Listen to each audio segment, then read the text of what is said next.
You could at the beginning because you can always cut it out. You do both. Yep, whenever you're ready. Hey everyone, this is Thaddeus Owen from OTEC Performance and Warrior Advantage. Today, we're going to learn how to hack your hotel room for your best sleep ever. I just shot one of these on my camera on a previous trip I was on. It was a bit grainy. Let's try it again. Totally different trip, totally different hotel room. All right, come on. So, when you're sleeping in a hotel room, it can be really hard to go to sleep sometimes. Other times you just might not get as good of a sleep as you get at home. Often that can be because of all these bright lights that are shining on you that may not be shining on you at home, but we know that blue lights and bright white lights are going to totally mess with your melatonin and not allow you to sleep very well or very restfully. So, what you have to do in a hotel room is take care of all the sources of lights that are shining everywhere. So there are a bunch.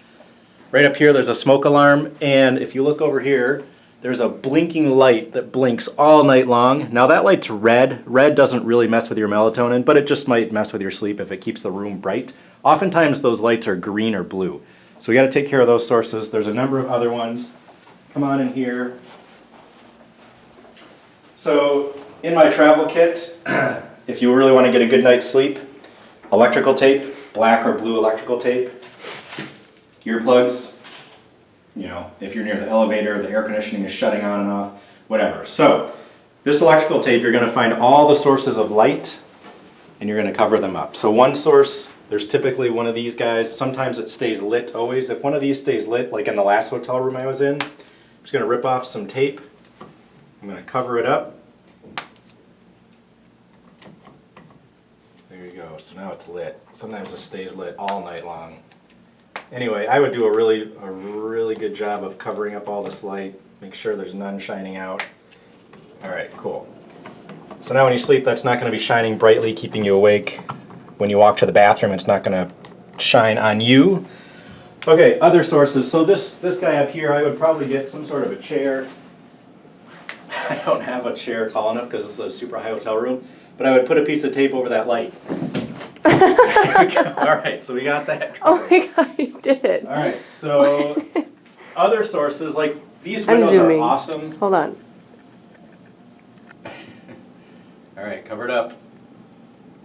These windows are really cool. These shades are cool. However, oftentimes, we're in the city, you can see there's bright lights out there. Those bright lights, sometimes there's ridiculously bright blue LED lights. They shine right in here on the bed. You close these curtains and you might not be able to get them closed all the way, and even if you do, there's always this gap. So we come over to the closet. I don't hang my pants in the closet much, I just keep them in my suitcase. But these clips, if you're not going to hang your pants, which most of us don't, come in really handy. Thanks, Dave Asprey, for suggesting this. You can clip the curtains closed. So once you get them all the way closed, you can clip them at the top and the bottom.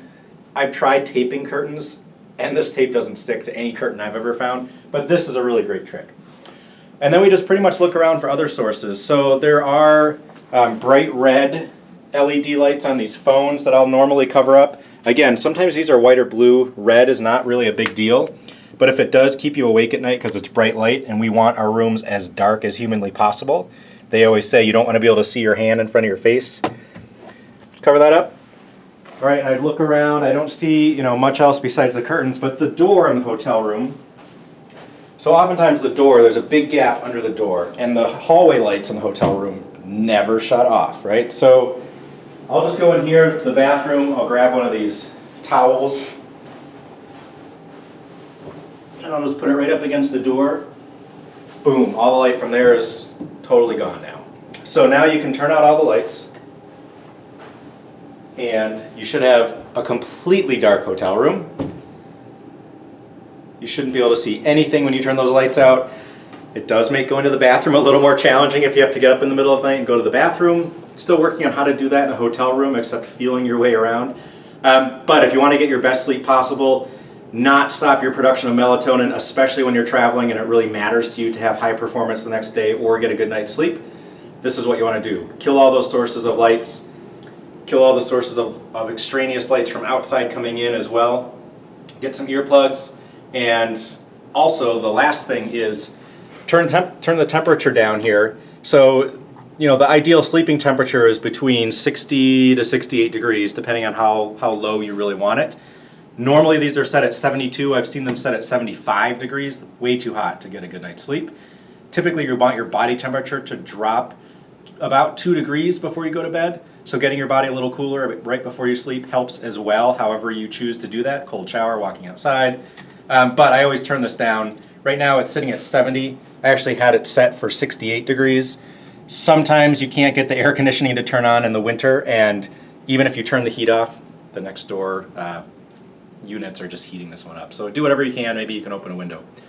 But that's how to get your best night's sleep ever. This is Thaddeus Owen. Have a great one, guys.